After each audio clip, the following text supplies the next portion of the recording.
جس کا ذکر قرآن حکیم میں اللہ تعالیٰ نے فرمایا ہے سورہ التوبہ کی آیت نمبر 36 اور 37 کے اندر۔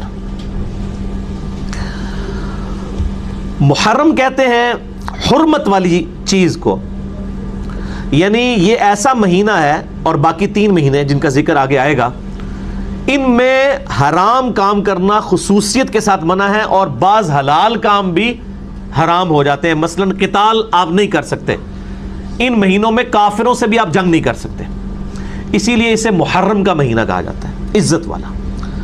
اور کتنی تلخ حقیقت ہے کہ اس محرم کے مہینے میں جس میں کافروں سے لڑائی کرنا منع ہے، اس امت نے نبی صلی اللہ علیہ وآلہ وسلم کے پورے گھرانے کو آپ صلی اللہ علیہ وآلہ وسلم کی وفات کے 50 سال کے بعد ذبح کیا ہے محرم کے مہینے میں، جہاں پہ کافروں کو نہیں آپ قتال کر سکتے، مسلمانوں نے آل رسول کو قتل کیا علیہم السلام۔ اعوذ باللہ من الشیطان الرجیم، بسم اللہ الرحمن الرحیم، سورہ التوبہ آیت نمبر 36۔ ان عدت الشہور عند اللہ 12 شہرا فی کتاب اللہ، بے شک اللہ کے ہاں مہینوں کی گنتی ہے 12 اللہ کی کتاب لوح محفوظ میں، یوم خلق السماوات والارض، اس دن سے جس دن سے اللہ نے آسمانوں اور زمین کو پیدا کیا ہے 12 مہینے ہیں سال کے، منہا اربعۃ حرم، ان میں سے 4 مہینے ہیں حرمت والے، قرآن میں ان کا ذکر نہیں، وہ احادیث میں آیا ہے۔ ذالک الدین القیم، یہ ہے سیدھا دین، فلا تظلموا فیہن انفسکم، پس ان حرمت والے مہینوں میں اپنے آپ پر ظلم نہ کرو، گناہوں سے بچو۔ وقاتلوا المشرکین کافہ، اور مشرکین سے قتال کرو پورا پورا، کما یقاتلونکم کافہ، جیسا کہ وہ تم سے قتال کرتے ہیں۔ وَاعْلَمُوا أَنَّ اللَّهَ مَعَ الْمُتَّقِينَ، لیکن یہ بھی جان لو کہ اللہ تعالیٰ پرہیزگاروں کے ساتھ ہے۔ یعنی کافر اگر محرم میں تم پر جنگ تھوپ دیں پھر تم جنگ لڑ سکتے ہو، ادروائز تم یعنی انیشیٹو نہیں جنگ کا لے سکتے۔ اگلی آیت میں آتا ہے انما النسیء زیادۃ فی الکفر یضل بہ الذین کفروا، ان مہینوں کے معاملے میں زیادتی کرنا کفر ہے، اور یہ اس سے وہ لوگ گمراہ ہوئے ہیں جو کہ کفر اختیار کرنے والے ہیں۔ یحلونہ عاما ویحرمونہ عاما، ایک سال تو وہ حرمت والے مہینوں کو حلال ٹھہرا لیتے ہیں اور اگلے سال اسی کو حرام ٹھہرا لیتے ہیں۔ لیواطئوا عدۃ ما حرم اللہ فیحلوا ما حرم اللہ، تاکہ وہ اللہ کے حضور اپنی گنتی پوری کر لیں اور اللہ کی جو حرام کی بھی چیز ہے اس کو حلال ٹھہرا لیں، جس کو ہم پنجابی میں کہتے ہیں کتے کو حلال کر لیں۔ وہ یہ کرتے تھے جب ان کا موڈ ہوتا تھا نا لڑائی لڑنے کا، وہ یہ کہتے تھے اس دفعہ جو محرم کا مہینہ ہے نا یہ سفر کی جگہ پہ چلا گیا اور سفر پہلے آ گیا تاکہ لڑائی کر لیں، گنتی وہ 4 کی پوری کرتے تھے۔ اچھا جی، اس دفعہ جو ذیقعدہ کا مہینہ ہے نا وہ چلا گیا جناب رمضان کی جگہ، اور رمضان ذیقعدہ کی جگہ، گنتی پوری کرتے تھے لیکن اس طریقے سے۔ واللہ لا یہدی القوم الکافرین، اور اللہ تعالیٰ کافروں کو ہدایت نہیں دیتا۔ تو یہ قرآن حکیم میں صرف ان کی گنتی آئی ہے 4 محرم کے ساتھ مزید 3 اور مہینے۔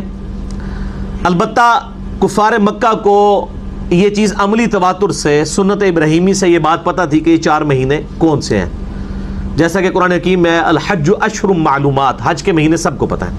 البتہ صحیح بخاری اور صحیح مسلم میں متفق علیہ حدیث ہے، بخاری میں 4662 اور ڈیٹیلڈ اس کا ایک طریق ہے حجۃ الوداع والا یوم النہر کا خطبہ 4406، اور مسلم میں 4383 اور مشکات المصابیح میں بھی 2659 ہے۔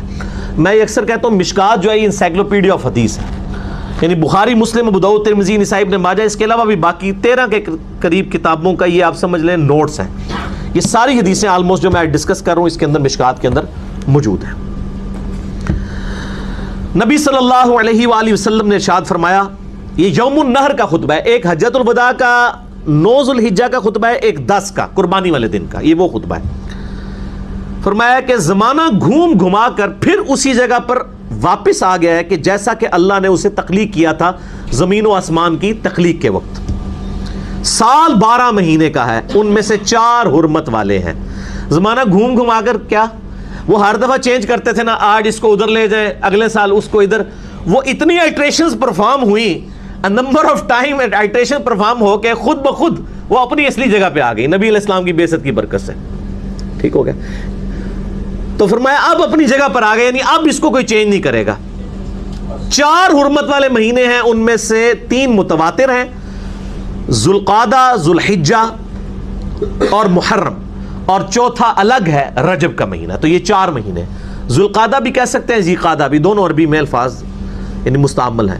ذی قعدہ اور ذی الحجہ اور محرم الحرام، یہ کنزیکٹو 3 مہینے، یعنی 11، 12 اور فرسٹ مہینہ، اور اس کے بعد رجب کا مہینہ. یہ 4 مہینے ہیں حرمت والے. یہ حدیث کافی لمبی ہے، میں اس کو سکپ کر رہا ہوں ورنہ مجھے وہ ساری ڈیٹیلز بتانی پڑیں گی. میں اسی کو چھوڑتا ہوں. مسئلہ 66A کے اندر میں نے اس پوری حدیث کو بیان بھی کیا ہے. عثمان بھائی یہ AC چلا دیں. محرم الحرام کے حوالے سے میرے بھائیو ایک اور حدیث ہے صحیح مسلم میں انٹرنیشنل نمبر کے مطابق 2755، مشکات میں ہے 2039. ابن عباس رضی اللہ تعالی عنہما کا بیان ہے کہ نبی صلی اللہ علیہ وآلہ وسلم نے فرمایا رمضان المبارک کے بعد سب سے بہترین روزہ اللہ کے مہینے محرم کا روزہ ہے. یعنی محرم کا مہینہ کس کا مہینہ ہے؟ اللہ کا. اور رمضان کے بعد سب سے افضل روزہ اس کا ہے. اور پھر ابن عباس کا ساتھ ہی کہنا ہے کہ نبی علیہ السلام نے یہ بھی فرمایا فرض نماز کے بعد سب سے افضل نماز رات کی یعنی تہجد کی نماز ہے. جس طرح تہجد نفلی نمازوں میں سب سے افضل ہے، اسی طریقے سے نفلی روزوں میں سب سے افضل روزے محرم اللہ کے مہینے کے روزے ہیں. ویسے تو سارے مہینے ہی اللہ کے ہیں، جس طرح مسجد اللہ کا گھر ہے لیکن بیت اللہ خاص اللہ کا گھر ہے، خانہ کعبہ. اسی طریقے سے سارے مہینے اللہ کے ہیں لیکن محرم الحرام اسپیسیفکلی اللہ تعالیٰ نے اس کو اپنے ساتھ فضیلت دی ہے. اور تاریخ گواہ ہے کہ اللہ تعالیٰ کی قدرت کے بڑے بڑے فیصلے جو ہیں وہ محرم الحرام میں ہوئے ہیں. خصوصاً 10 محرم عاشورہ کا دن اسلام سے پہلے بھی قریش مکہ میں بھی سیلیبریٹ ہوتا تھا، بخاری مسلم میں حدیث موجود ہیں، اور یہود و نصارہ کے اندر بھی. اور آپ اگر اسلامی تاریخ پڑھیں تو آپ کو ڈیٹیل سے یہ چیز ملے گی کہ بخاری مسلم میں تو صرف اتنا آیا نا کہ 10 محرم کے دن فرعون کو ڈبویا گیا اور موسیٰ علیہ السلام کو نجات ملی. اس کے علاوہ بھی کئی بڑے بڑے واقعات عاشورہ 10 محرم کے دن ہوئے. حضرت آدم علیہ السلام کی توبہ قبول ہوئی 10 محرم کے دن. سیدنا یونس علیہ السلام کو اللہ تعالیٰ نے مچھلی کے پیٹ سے نجات دی 10 محرم کے دن. نوح علیہ السلام کی کشتی جو ہے جودی پہاڑ پہ اٹکی 10 محرم کے دن. ابراہیم علیہ السلام کو آتش نمرود سے نجات ملی 10 محرم کے دن. اور موسیٰ علیہ السلام کے تو واقعے کا ذکر بخاری مسلم میں ہے. اور پھر ہماری امت کے لیے بھی ظاہر ہے کہ یہ ایک اس حوالے سے تکلیف دہ ایک یادگار دن بن گیا سیدنا حسین ابن علی کی مظلومانہ شہادت کی وجہ سے.